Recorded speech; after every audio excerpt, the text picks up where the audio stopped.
आज के new episode में आप सभी का स्वागत है। आज का एपिसोड शुरू करने से पहले प्लीज आप वीडियो को लाइक कर लें और चैनल को सब्सक्राइब कर लें। और आज के एपिसोड में हम देखते हैं कि वनराज रात को किसी से फोन पर बात कर रहे हैं और बोल रहे हैं कि हाँ यार, मैं जानता हूँ कि तू शहर से बाहर था, लेकिन मुझे तेरी हेल्प चाहिए। मैं फोटो भेजता हूँ, देखना अगर प्लीज उस लड़के का कोई भी क्रिमिनल रिकॉर्ड हो तो मुझे बताना। भूत मिल जाए तो मुझे प्लीज तुरंत दे देना 1-2 दिन के अंदर। सामने से आवाज आती है, ठीक है तू फोटो भेज, मैं चेक करता हूँ। और वनराज थैंक यू बोलकर एक लिफाफे में से कुछ फोटोग्राफ्स निकालता है और उनकी फोटो क्लिक करके सेंड कर देता है। और वहीं पर उनके पीछे पीछे काव्या उनको ढूंढ रही होती है कि तभी उसको पर्दे के पीछे कुछ दिखाई देता है। और वो जैसे ही पर्दा हटाकर देखती है, वहाँ पर बापूजी होते हैं और वो पूछती है, बापूजी आप? बापूजी बोलते हैं, काव्या तू यहाँ बेटा? तो बापूजी बोलते हैं, मैं तो यहाँ पर अपनी एसिडिटी की दवाई ढूंढ रहा था, पर ध्यान नहीं कहाँ रखी है मैंने। तब काव्या बोलती है, बापूजी आप अपने कमरे में जाइए, मैं ढूंढ लेती हूँ। बापूजी बोलते हैं, नहीं मैं ढूंढ लूंगा। और फिर काव्या वनराज को ढूंढती ढूंढती वनराज के पास चली जाती है। और वनराज अपने मन ही मन में बोल रहा होता है कि अगर वो औरत नहीं मिली तो मेरा प्लान चौपट नहीं होना चाहिए। क्रिमिनल रिकॉर्ड मिल जाए तो सबूत मुंह पे मारूंगा और शादी तोड़ दूंगा। और फिर फोन में डिम्पी और अंश की फोटो देखकर बोलते हैं, सॉरी डिम्पी बेटा, मैं ये सब तुम्हारे लिए कर रहा हूँ, मैं ये सब तुम्हारे और अंश के भले के लिए कर रहा हूँ। वो लड़का तुम्हारे लिए सही नहीं है और ये बात मैं साबित करके रहूंगा ताकि तुम खुद इस शादी से इनकार कर दो। कोई लड़का मेरी बेटी को धोखा दे, ये मैं बर्दाश्त नहीं कर सकता। और वो जैसे ही मुड़ने लगते हैं तभी वहीं पर काव्या आ जाती है। और वो काव्या को देखकर लिफाफा, जो फोटो वाला लिफाफा था, उसको अपने पीछे छुपा लेते हैं और पूछते हैं, काव्या तुम यहाँ क्या कर रही हो?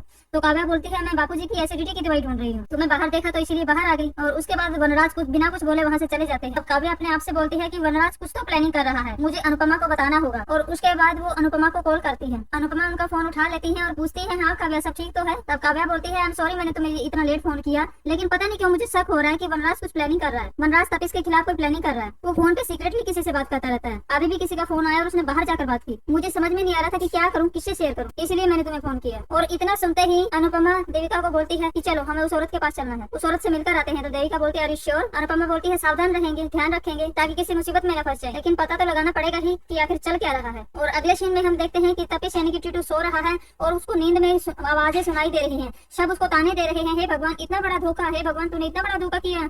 सभी घर वालों की आवाज उसको सुनाई दे रही है, बापूजी डिम्पी सब की। तपिश बेटा तुमसे ये उम्मीद नहीं थी कि तुम इतने बड़े धोखेबाज निकलोगे। आई हेट यू टीटू, तुम इतनी बड़ी बात मुझसे कैसे छुपा सकते हो? यानी कि टीटू चौंक कर उठकर बैठ जाते हैं और उनकी आंख खुल जाती है और वो देखते हैं कि अभी तो रात का समय है। और वो काफी टेंशन में होते हैं और अपने आप को बोलते हैं कि कल मेहंदी है, मुझे कल को सबको सच बताना ही होगा, कल तक सब ठीक रहे। और अगले सीन में अनुपमा और देविका गाड़ी में जो लोकेशन उस औरत ने भेजी थी वहाँ पर जा रहे होते हैं। और जो रोड है वो बिल्कुल सुनसान है, वहाँ पर कोई गाड़ी कोई इंसान कुछ भी नहीं है। अनुपमा बोलती है, कैसा सुनसान रास्ता है ये? तब देविका बोलती है, डोंट वरी अनु, मेरे पास बेसबॉल बैट है और ये पेपर स्प्रे भी है और सेल्फ डिफेंस तो अपने को आता है। तब अनुपमा हाँ में सिर हिला देती है, हाँ आता है। तब देविका पूछती है, वैसे अनु तुझे क्या लगता है तपिश गलत लड़का है? तब अनुपमा बोलती है, जरा भी नहीं, तपिश बहुत ही अच्छा लड़का है। 5 साल उसने डिम्पी का इंतजार किया। इतना बड़ा सेलिब्रिटी है, उसके आसपास कितनी लड़कियां होंगी, लेकिन फिर भी डिम्पी से बहुत प्यार करता है। उसने मेरे समर के अंश को भी एकदम खुले मन से अपना लिया और डिम्पी से शादी करने के लिए मिस्टर शाह का घर जमाई बनने के लिए भी तैयार है। इससे ज्यादा कोई क्या ही कर सकता है, वो बहुत अच्छा लड़का है। तब देविका बोलती है, और ना ही वनराज इतना रईस है कि उसके पैसे के लिए वो ऐसा कुछ करेगा। अब अनुपमा बोलती है, मैं यहाँ पर इसलिए नहीं जा रही हूँ कि मुझे टीटू पर शक है, बल्कि मैं इसलिए जा रही हूँ कि मैं जानना चाहती हूँ कि बल्कि उस औरत ने टीटू का नाम क्यों लिया। कहीं ऐसा तो नहीं कि मिस्टर शाह के साथ मिलकर वो तपिश को किसी मुसीबत में फंसाना चाहती है, कोई खेल खेल रहे हैं दोनों मिलकर जिससे तपिश और डिम्पी का नुकसान हो। बस यही जानना चाहती हूँ, दोनों बच्चों पे कोई दुख ना आए।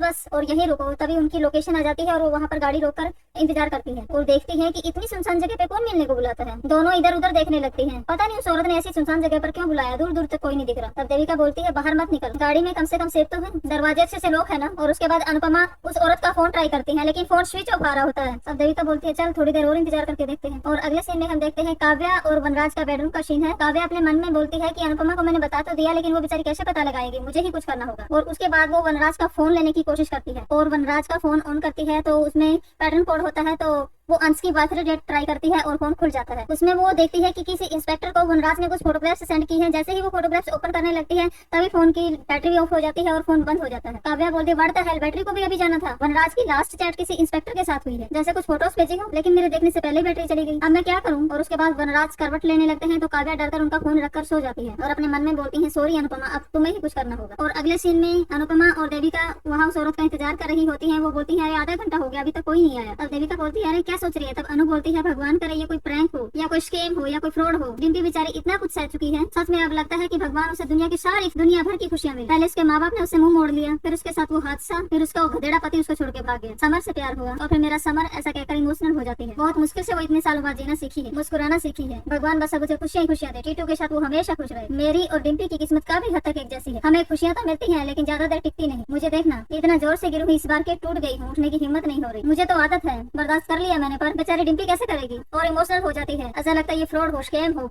प्रैंक हो, कुछ भी हो, जाएंगे तो पैसे ही जाएंगे ना, कम से कम मेरी बेटी की खुशियां ना जाए। डिम्पी हमेशा हमेशा हमेशा खुश रही और वो फिर उस औरत का फोन ट्राई करती है, लेकिन फोन अभी भी बंद आ रहा। तब देविका बोलती है ऐसा भी तो हो सकता है कि वो औरत यहाँ आसपास कोई घर हो, वहाँ हमारा इंतजार कर रही हो, पर फोन तो ऑन करे तभी तो पता चलेगा। और उसके बाद अंधेरे में कोई पागल जैसा दिखने वाला आदमी दिखाई देता है और वो आदमी उनकी गाड़ी के पास आकर उनके शीशे पीटने लगता है और वो शीशे पीटने लगता है। देविका और अनुपमा डर जाती है और वो इंसान शाहरुख खान से मिला दे, शाहरुख खान से मिला दे ऐसे बोलता है। तब अनुपमा बोलती है चल ना देविका, और वो दोनों वहाँ से गाड़ी ले जाती है। देविका बोलती है खामखा डरा दिया, मारने क्यों नहीं दिया, उसको दे देती ना मैं। अनुपमा बोलती है कुछ भी बोलती, अगर तू गाड़ी से उतरती और कहीं बड़ी सी गैंग होती उसके पीछे तो, पर जिस काम के लिए आए थे वो तो हुआ ही नहीं। तब देविका बोलती है ऐसा भी तो हो सकता है कि वो औरत आई ना हो और आई हो तो इस आदमी ने उसे डरा कर भगा दिया हो। अनुपमा बोलती है हो सकता है। तब देविका बोलती है यार अनु बहुत रात हो चुकी है, अब घर वापस चलते हैं, कल सुबह मेहंदी का फंक्शन है, जल्दी उठना है। वो औरत कल भी तो फोन कर सकती है। और उसके बाद अनुपमा एक बार और उस औरत का फोन ट्राई करती है, लेकिन फोन अभी भी स्विच ऑफ है। और अगले सीन में सुबह हो जाती है और अनुपमा सूर्यदेव को जल अर्पण करती हुई दिखाई देती है। अनुपमा बोलती है कि कल अंधेरा ही रह गया था पर आज नया सवेरा है, कृपा कीजिएगा आज दिन के उजाले में सब कुछ साफ साफ नजर आ जाए। मुझे और मेरी बेटी डिम्पी को उस धूप का इंतजार है जो इस उलझन के, परेशानियों के, दुखों के की चादर को हटा दे, ऐसे धूप दीजिएगा ना। और अगले सीन में हम देखते हैं शादी वाले घर में बा बोलती है काव्या केंजल मेहंदी में पानी थोड़ा कम डालना, और वनराज अंश को उठाने की कोशिश करते हैं। अंश बेटा उठ जाओ, देखो सब लोग तैयार है ना। और बीच बीच में अपना फोन भी ट्राई करते हुए नजर आते हैं और काव्या उनको देख लेती है अभी, और अपने मन में बोलते हैं अभी भी फोन पर बिजी है, पता नहीं किसके साथ मिलकर क्या प्लानिंग कर रहे हैं। काव्या अपने मन में ऐसा बोलती है और वनराज अंश को उठाने की काफी कोशिश कर रहे होते हैं। और अंश बोलता है सोने दो दादू, और तभी वहाँ पर तोशु आ जाता है और तोशु बोलता है पापा हर फंक्शन में एक ऐसा बच्चा तो होता ही है जो ऐसा रायते की तरफ फैल जाता है, और सब हंसने लगते हैं। तब बापूजी बोलते हैं हाँ इससे पहले वो बच्चा तू था। तब तोशु बोलता है हाँ बापूजी, लेकिन अब तो मैं बड़ा हो गया हूँ। तब तोशु बोलता है अरे कोई चाय पिला दो। तब केंजल बोलती है हम बिजी है, खुद बनाकर पी लो।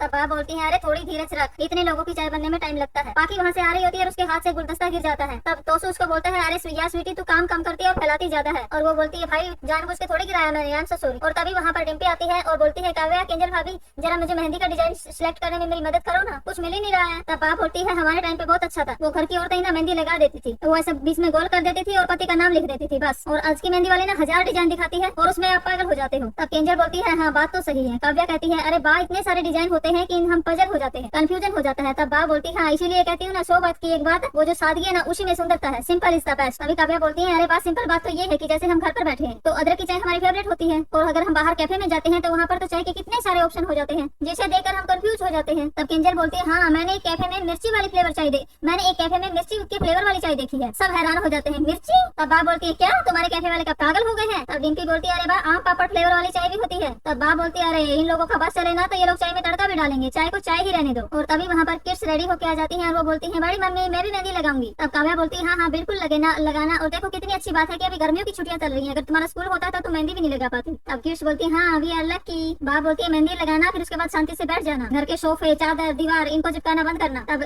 ईशानी बोलती है गलती से लग गई तो फिर बा बोलती है मैं भी गलती से कान के पीछे एक सितार बजाऊंगी, और सब लोग हंसने लगते हैं। उसके बाद फिर वनराज अंश को उठाने की कोशिश करते हैं। उसके बाद बा बोलती है अरे अंश उठ जा, नहीं तो ऐसा सितार कान के नीचे ऐसा सितार बजाऊंगी कि मेहंदी से पहले संगीत शुरू हो जाएगा, और सब लोग हंसने लगते हैं। तभी बा को पीछे से देविका जोर से जप्पी डालती है और चिल्लाती है बा।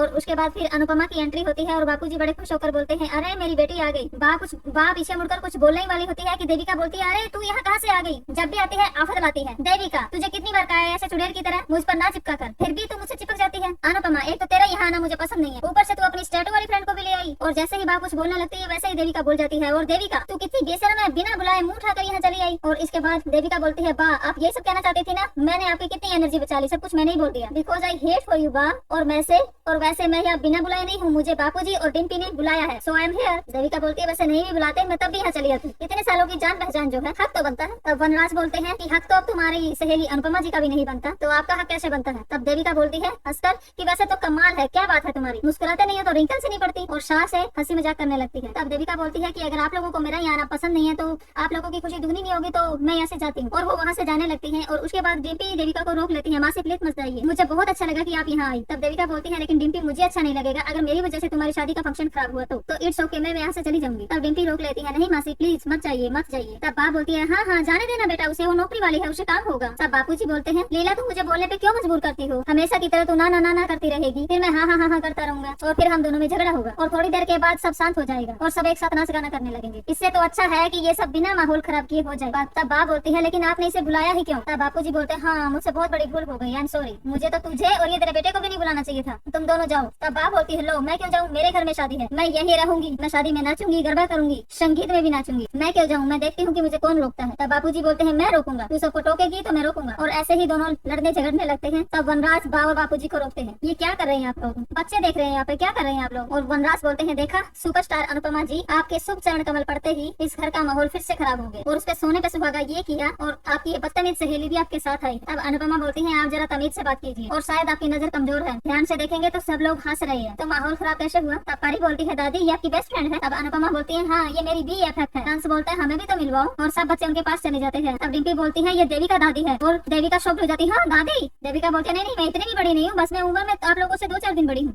तब देविका बोलती है डी से देविका, डी से दादी, तो आज से तुम लोग सिर्फ मुझे क्या बोलोगे, डी बोलोगे। तो बच्चे बोलते हैं डी। तब वनराज अपने मन में बोलते हैं कि बहुत बोल रही हो ना, तुम्हारी बोलती तो मैं बंद करूंगा जब तापिस की असलियत सबके सामने आएगी। अब बा बोलती है चलो चलो ये मिलना मिलाना हो गया हो तो मेहंदी की रस्म शुरू करें, वो तापिस को माराते ही होंगे। और बा बोलती है ऐसे मेहंदी पीसना कि उसका रंग मन हाथ पे ही नहीं उसका रंग मन में भी चढ़ जाए। और उसके बाद अनुपमा साइड में जाकर किसी को कॉल करती है और बोलती है अभी भी बंद आ रहा है, आखिर वो औरत थी कौन, हमें बुलाकर खुद क्यों नहीं आई, दोबारा फोन भी नहीं किया। और बोलती है कि काव्या ने बताया मिस्टर शाह किसी इंस्पेक्टर से बात कर रहे थे, इंस्पेक्टर को इनसे क्या काम हो सकता है, कुछ भी समझ नहीं आ रहा है कि क्या हो रहा है। और तभी देविका वहाँ पर आती है और बोलती है अनु देव चिंता मत कर, पता लगा लेंगे, तो फिलहाल मेहंदी के फंक्शन में ध्यान दे, और वैसे भी फंक्शन एंजॉय करने के लिए होता है ना कि चिंता में डूबे रहने के लिए, समझी। तब अनु बोलती है तेरे जैसी दोस्त ना सच में भगवान का आशीर्वाद होती है। देविका बोलती है यार प्लीज सेंटी मत कर, मेरा मूड कुछ और करने का है, बात से पंगे लेने का। अनुपमा बोलती है देविका क्या करती है। देविका बोलती है मुझे बहुत मजा आता है यार, मजा ही कुछ और है। और उसका हाथ पकड़कर उसको वहाँ से ले जाती है। और अगले सीन में वनराज भी अपने फोन पर कुछ देख रहे होते हैं कि तभी तोशु उनके पीछे से आते हैं, पापा आप अकेले यहाँ क्यों खड़े हैं, चलिए ना फंक्शन। और तोशु बोलते हैं आप परेशान क्यों लग रहे हैं पापा, सब ठीक है, शादी की वजह से पापा सब कुछ आपकी मर्जी से ही हो रहा है। तापिस जी भी शादी के बाद में घर जमाई बनने वाले हैं, मतलब डिम्पी और अंश भी इसी घर में रहेंगे शादी के बाद, फिर क्या प्रॉब्लम है। तब वनराज बोलते हैं प्रॉब्लम तो तपिस है बेटा, वो जैसा दिखता है वैसा है नहीं, वो लड़का मुझे शुरू से खटक रहा है, लेकिन बापूजी की जिद की वजह से और डिम्पी की खुशी के लिए मैंने हाँ भरी, लेकिन मैं तपिश के बारे में सही था और बाकी सब गलत। तोशु थोड़ा परेशान सा हो जाता है, बोलता है मतलब समझा नहीं मैं, मतलब ये कि तपिश बहुत बड़ा धोखेबाज है और फ्रॉड है। और तोशु हैरान हो जाता है फ्रॉड है मतलब। वनराज बोलता है वो सिर्फ डिम्पी को ही नहीं बेटा हम सबको धोखा दे रहा है। तोशु बोलता है और ये सब आपको कैसे पता। वनराज बोलता है ये सब मैं तुझे बाद में बताऊंगा। तब तोशु बोलता है पापा अगर आपको सब कुछ पता है तो हम इंतजार किस बात का कर रहे हैं, डिम्पी को सब कुछ बताते हैं ना और शादी तोड़वा देते हैं। वनराज बोलता है नहीं बेटा अभी नहीं, मेरे पास सारे सबूत आए नहीं है, एक बार सारे सबूत आ जाए मेरे पास फिर देखना तुम। तोशु बोलता है अरे बाप रे, इस तब इसके बारे में क्या सोचा था और क्या निकला। तोशु बोलता है आजकल लोगों का भरोसा ही नहीं कर सकते, कोई भरोसा लायक नहीं है इस जमाने में पापा, मतलब सब डबल फेस है, दिखते कुछ और है होते कुछ और है। तोशु बोलता है पापा आपको जो सही लगता है आप वो करिए, मैं आपके साथ हूँ, आपको कभी भी मेरी जरूरत पड़े आप मुझे बताना, मैं कुछ भी करूंगा आपके लिए। हैरानी तो मुझे सबसे बड़ी मम्मी पे हो रही है, तपिश करती रहती है, समर से कंपेरिजन कर रही है उसका, मेरा भाई समर कहाँ और ये 2 कौड़ी का फ्रोडिया, इससे कंपैरिजन हुआ मेरे भाई का। अच्छा इस तब इसका भांडा फूटेगा ना तो पता चलेगा मम्मी को, तब उनकी अकल ठिकाने आएगी। और वनराज प्यार से तोशु के गाल पर हाथ फेरते हैं, एक बार मुझे इस तपिश से निपट लेने दे बेटा, मैं कैसे तेरी माता श्री अनुपमा जी से कैसे एक एक करके हिसाब बराबर करता हूँ तो देख। और आज का हमारा एपिसोड यहीं पर खत्म होता है। और आज की वीडियो अगर आप लोगों को पसंद आई तो प्लीज लाइक शेयर सब्सक्राइब जरूर करें और ऐसे ही एपिसोड पाने के लिए बेल आइकन ऑल पे कर लें। Thank you.